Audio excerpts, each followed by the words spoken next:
Денеска во просториите на Центарот за култура Илјантески смок во Тетово од 11 до 15 часот беше организирана вонредна крводарителна акција. Заинтересираноста за дарување крв е на задоволително ниво, истакнува специјалистот по трансфузиона медицина, доктор Љулјета Исмаили Реџепи. Интересот од младите посебно е денеска многу голем и многу сме задоволни. Сите граѓани од 18 до 65 години, доколку имаат волја и се чувствуваат во добра здравствена состојба, може да станат дарители на крв, а со тоа и да помогнат во спасување на човечки животи. Трансфузиологот доктор Љулјета Исмаили Реџепи објасни како изгледа постапката за дарување на крв. Крводарувањето е многу обезбеден процес.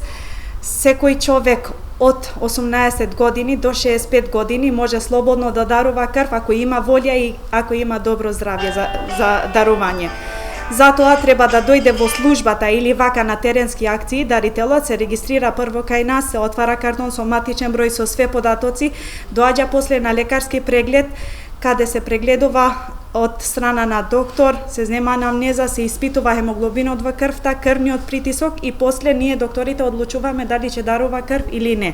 Ако дарува крв, после 3 месеци машкиот пол може пак да дарува крв, а женскиот пол после 4 месеци има можност пак за дарување. Само услов треба да биде од 18 до 65 години и да се чувствува здрав, да нема здравствени проблеми. Следната крводарителска акција е во организација на Црвениот крст Тетово и е закажана за вторник 12 октомври, а ќе се спроведе во просториите на СВР Тетово од 9 до 13 часот.